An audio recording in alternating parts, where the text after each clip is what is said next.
वादग्रस्त IAS अधिकारी पूजा खेडकर यांच्या आईला मनोरमा खेडकर यांना पुणे ग्रामीण पोलिसांनी महाडमधून अटक केलेली आहे। सध्या त्यांना पौड या पोलीस स्टेशनला आणण्यात आलेले आहे। आपल्या सोबत स्वतः पंकज देशमुख जे SP आहेत ते आपल्या सोबत आहेत। सर, आपण अटक केलेली आहे।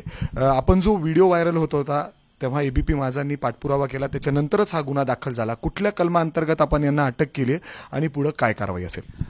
ह्यामध्ये गेल्या शुक्रवारी 12 तारखेला एक गुन्हा दाखल करण्यात आला, ज्यामध्ये ही जी क्लिप आहे ही जून 2023 ची ही क्लिप होती आणि त्या अनुषंगाने तक्रारदाराची, जसं मी मागेही सांगितलं होतं, आपण त्याला व्हेरीफाय केलं आणि त्याची तक्रार नोंदवलेली आहे। ह्यामध्ये आर्म्स ॲक्ट, धमकवणे, रायटिंग असे सगळे सेक्शन लावून तो गुन्हा दाखल करण्यात आला होता। ह्या गुन्ह्याचा आम्ही तपास करत होतो आणि आरोपीचा शोध घेत होतो आणि आज पहाटेच्या सुमारास आम्हाला त्यामध्ये यश आलंय।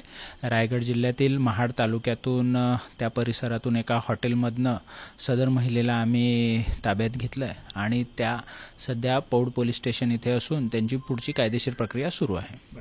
सध्या या केसचं स्टेटस काय आहे? अर्थात आपण आता मेडिकलसाठी त्यांना नेलेलं आहे, त्यानंतर आपण कोर्टात देखील त्यांना हजर करणार आहोत।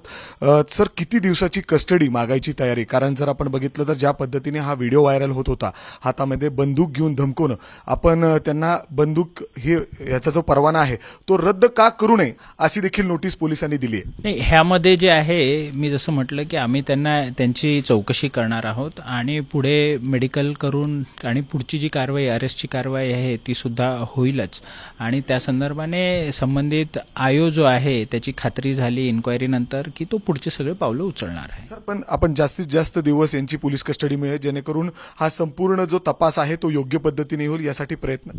नाही, हा जो तपास आहे तो अतिशय वस्तुनिष्ठ आणि कायद्याला धरून व्हावा, ह्याच करता आम्ही सर्वतोपरी प्रयत्न करणार आहोत। सर, ज्या पद्धतीने त्यांनी धमकवलेलं होतं त्यानंतर आणखीन काही यांच्या विरोधात, खेडकर कुटुंबियांच्या विरोधात अजून काही तक्रारी आलेल्या आहेत का? अशा काही शेतकरी पुढे आलेले आहेत का त्यांना देखील त्यांनी धमकवलेलं आहे? नाही, अद्यापपर्यंत आता जवळपास ह्या गोष्टीला होऊन 6 दिवस झालेले आहेत, परंतु अद्यापपर्यंत तरी आमच्याकडे अशी कुठलीही तक्रार आमच्या ज्युरिडिक्शन मधून तरी अद्याप आलेली नाही। सर, त्याचबरोबर आणखीन एक व्हिडिओ समोर आलेला होता ज्या पद्धतीने त्यांनी मेट्रोच्या अधिकाऱ्यांना, पोलिसांना तिथे धमकवलं होतं, आररावी केलेली होती।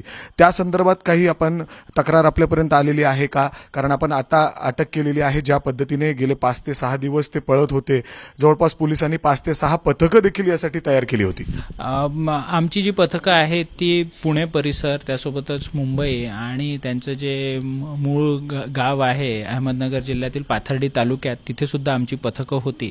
परंतु आम्हाला रायगडमधनं त्यांना ताब्यात घेण्यामध्ये यश मिळालेलं आहे आणि जी दुसरी व्हिडिओ क्लिप जी व्हायरल झालेली आहे त्याच्या संदर्भाने आमच्याकडे पुणे ग्रामीण पोलीस दलाकडे कुठल्याही प्रकारची तक्रार नाही आहे। सर, त्याचबरोबर ज्या बंदूक म्हणजे ते दाखवून धमकवण्याचा प्रयत्न करत होते, अर्थातच शेतकऱ्यांना जी तक्रार आपल्याकडे आहे ती बंदूक त्यांनी आणलेली आहे, ताब्यात घेतली पोलिसांनी ती बंदूक?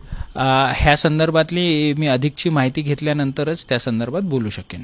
सर, मनोरमा खेडकर यांच्यासोबत त्या ठिकाणी आणखीन काही बाउन्सर सुद्धा होते जे त्यावेळी उपस्थित होते, त्यांना देखील आपण या इन्क्वायरीसाठी बोलवणार आहोत। त्यांची जी नावं आहेत ती नावं निष्पन्न करण्याची प्रक्रिया सुरू आहे आणि या चौकशीमध्ये त्यांना सुद्धा पाचारण करण्यात येईल, बोलवण्यात येईल। जर आपण आता बघितलं तर सर्वात महत्त्वाची बातमी, मनोरमा खेडकर यांना पुणे ग्रामीण पोलिसांनी अटक केलेलं आहे। गेले 5 दिवस ते पळत होते वेगवेगळ्या ठिकाणी, 5 पथकं त्यांचा शोध घेत होती। एवढंच काय तर ते एका हॉटेलमध्ये महाड येथे लपून बसलेले होते। त्या ठिकाणी पोलिसांना ही माहिती मिळाली आणि त्यानंतर ग्रामीण पोलिसाच्या LCB टीमनी अर्थात तिथं जाऊन त्यांना अटक केलेलं आहे, ताब्यात घेऊन त्यांना या पुण्यामध्ये दाखल झालेले आहेत आणि पुढची कारवाई या ठिकाणी आहे, योग्य ती कारवाई पोलिसांकडून केली जाईल असं आश्वासन या ठिकाणी स्वतः SP पंकज देशमुख यांनी दिलंय। कॅमेरामॅन विजय राऊत सह मी मिकी घई, ABP माझा, पुणे। ABP माझा, उघडा डोळे बघा नीट।